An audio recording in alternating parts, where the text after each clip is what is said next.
Hey, Darcy here with the Boomer Bust, and this is actually the riskiest thing that we do as a business, right? So I'm Darcy Leach, my husband and I, Daniel, we started Mind Sculpt Games, which is a face-to-face game store in Great Bend, Kansas, and we started about 14 months ago. We opened 13 months ago, and it's August. Do you know what August means? Well, in my life, I'm an educator.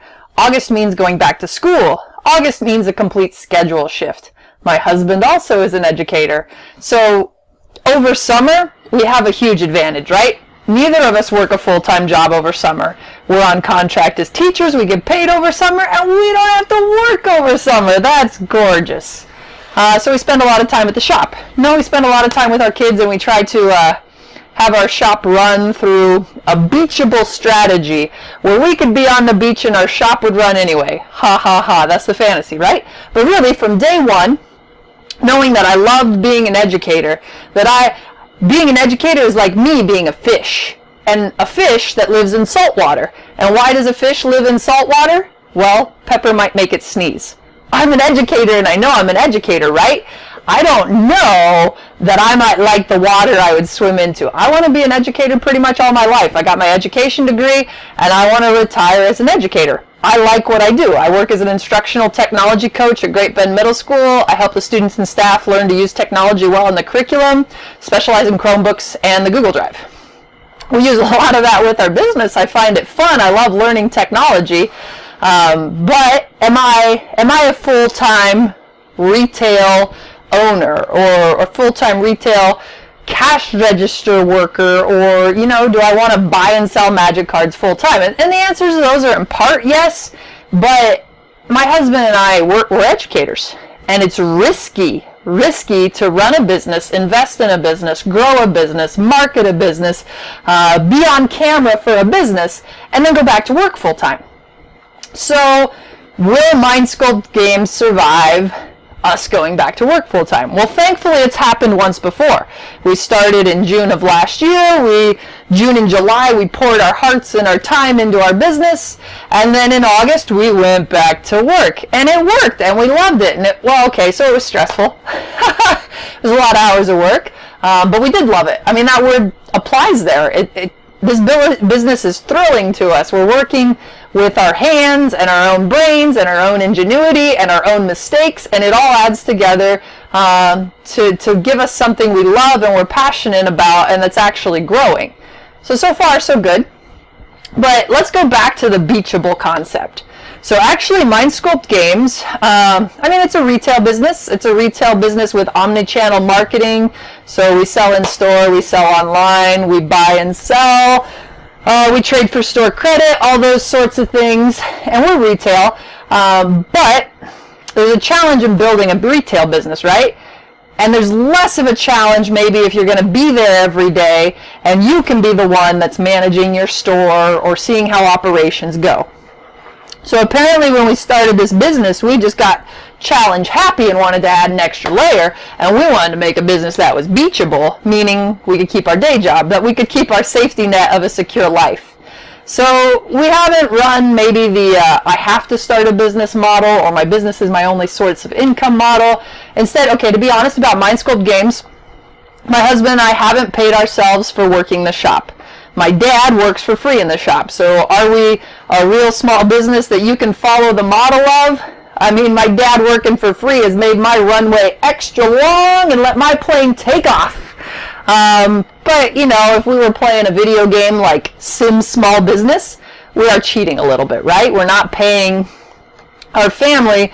Instead, that money goes back on the shelves. So the reason that we're in a 2,400 square foot building versus an 1,100 square foot building that we were in year one, well, instead of taking money out, we reinvested in our business.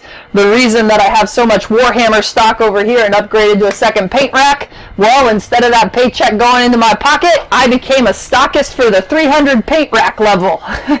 The money that we haven't put in our pockets has made our store look like it's growing very fast. And in a sense we are, but if we were playing by all the real metrics, we'd be growing a little slower, right? If we were paying all our employees, if our wage and life comfort were dependent on Mind Sculpt Games, it'd be a little different. Instead, we live by those hefty teacher salaries. I mean, that is the way it is.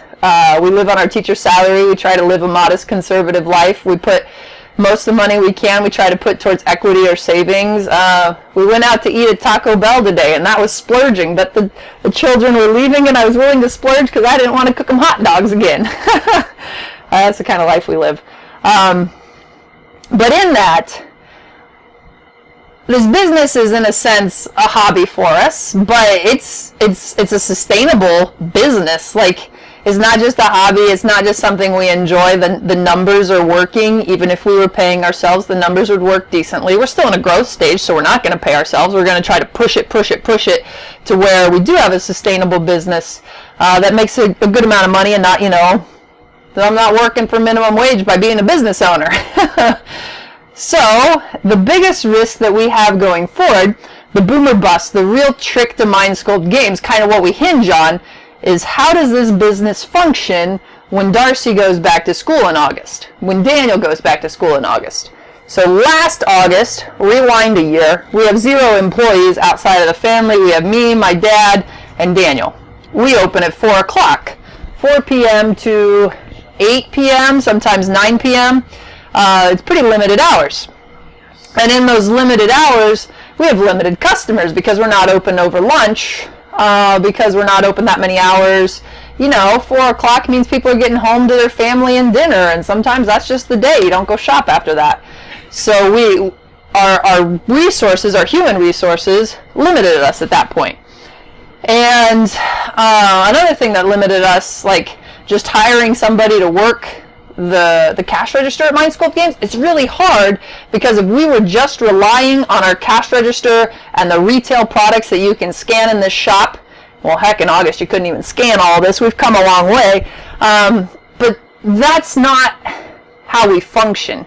Because we are an omnichannel or multi-channel, we sell in different venues. Because we're that type of store, the people working my store need to know an awful lot. They got to be able to follow the daily cleaning procedures. They got to be able to check people out at the register. But they also need to be able to take a trade-in, check market value. They need to be able to follow our formula. They need to be able to decide when a customer's trade-in is going to work and when the customer's kind of, just using us to look up their cards and they're going to keep them anyway. There's a lot of decisions that go into things, and they got to be able to run events, whether it's Friday Night Magic or even planning an event. The people that work my counters are expected to be able to do product pictures for new products that come in and source them out in our social media groups and help the business grow. It's not a cash register job. It's actually a very complex job, and in trying to get that and to be scalable, for me to be able to be beachable in my business, I've had to try to design procedure documents. We have a cleaning schedule that runs in Google Sheets, and you can see what the daily cleaning schedule is for each day. And guess what? We moved locations, so we still got to figure things out, like what day do we clean the parking lot? We didn't have that at Maine, so it's not on there yet. And how do I make sure there's fidelity to that cleaning schedule? And how can I help my worker if they have a computer issue while we're at work on our full-time day job? How do we communicate if there's something that needs to go on? Is texting a reliable communication when I have a full-time job or kids at home or I'm cooking dinner? What is our reliable communication method? And if there's a question that needs answered, how they do it? Or let's say somebody wants to sell a $1,000 collection. What's the scope that my employee gets to fill there? And when do they need to call me? And if they need to call me, when can I come in and meet that customer? I'll tell you what, over summer, the amount of like 4-figure transactions where I've either bought or sold from another individual or business personally has been bigger in the last 2 months of June and July than it was like all of last year. And that's because right now I can give as much attention as I want to the business, minus my kids and my husband and I taught a couple classes at the District Education Center on using Chromebooks in the Google Suite, and that took a little time, but my amount of effort, energy, thought patterns, instant ability to respond, it's going to change dramatically.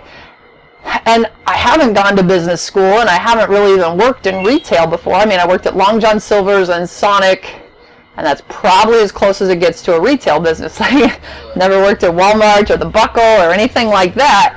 I've worked in education. I've been to a lot of card shops. I know how to buy and sell magic cards.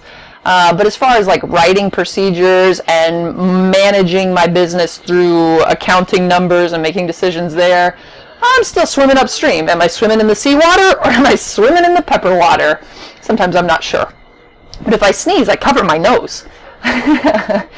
Anyway, the biggest challenge we face now is going back to school. One, do we have the procedures in place that our employees can run our business in the hours that we're not here? Two, do we have the lifestyle where we can handle the stress and hours that we want to work here? And three, can our business adjust from the involvement we've had, sitting at the tables personally, sorting cards, buying collections, managing the new location layout, and switch to where we're less involved, but Mind Sculpt Games is still the brand, and people still want to be here, and that we're a phone call away if a $1,000 collection walks in, and that we still are here. Daniel will work Friday nights, and we split Saturdays is how our family does it, because giving up every Friday night and every Saturday is a lot to ask of Daniel. But events shift, like if a certain event that I specialize, if it's a Pokemon pre-release, that's going to be me, because I'm the Pokemon professor. But, you know, it'd be nice, and maybe hiring somebody, something we do before December in the Christmas season. I don't know yet, don't ask me for a job yet, I have to figure out some numbers still, but we probably need to find a way to cover more Saturday shifts reliably. We will have to shift our hours a little bit. We're going to be open from noon to 9 on regular weekdays, and that's because Jordan, who's going to be our manager during the school year, Jordan needs that to get his son to preschool on time, right? That's workable. We can open at noon. But the ideal hours are still 10 a.m. to 10 p.m. And getting there, we just got to build our resources up, because if we make changes too fast, or if we make growth too fast and it's not sustainable, then we're not really growing. We're, just throwing our limb out there and watching it fall. We don't want to do that. We want a limb that can continue to grow and that people could even hang on the branches and hang out and pick the fruit. That's the kind of limb we want. So we're looking for sustainable growth. We're looking for procedures that are repeatable, written down. We want communication that is constant and known, and that we're not having loops in it. That might mean I'm waking up at 5 a.m. and writing daily notes for my workers and checking them after work and all that. It'll be a challenge. But I think Mind Sculpt Games is built well. I think we have a persona and a marketing appeal that is long-term. I think that we have the right product mix. Our new location has been really good to us. Our customers have been really good to us. We've been doing some radio advertising. We'll keep up the Facebook advertising. We have really cool card magnets and bumper stickers if you want to help us advertise and recruit your friends into your play groups. There's a lot of things going in the right direction. But there's a lot of things we need to make last. Like once we get into August, it's kind of August to May. That's our next game plan. Of course, there's October stock ups, November Black Friday, December season, and then January when people start getting tax returns. Like all those are different shifts in how our products will mix and how our sales attempts will go and what our marketing direction will be in. But what we do in August, that needs to be rather sustainable all the way through May. So Jordan, when he's our manager in August, what he's doing, I need Jordan at least through May, and I need him to be happy and comfortable and have a way to communicate and ask questions, and I need procedures that work for us, and those are all risks. So hopefully we're in the right place, but this really is the biggest boom or bust, is when we go back to work, which is part of our lifestyle, what we do, what we love, and how we pay the real bills. Can Mind Sculpt Games continue? And you know what, with the loyal customers that we have and the people that care about supporting the game space and the community interest we have in face-to-face gaming, and board games are in their heyday. It is the time for board gamers.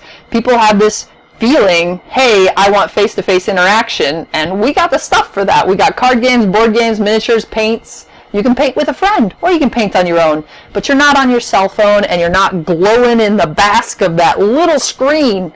We're the anti-screen store in ways. But face-to-face interaction right here, people want it. It's the right time. It's the right era. I think we have the right layout. And if I've done, or I can scramble if I haven't done it. If I've done what I think I've done, we should have the procedures in place to keep functioning. So, wish us luck. Boom or bust if you want to check out Mind Sculpt Games, 2521 10th Street in Great Bend, or mindsculptgames.com online.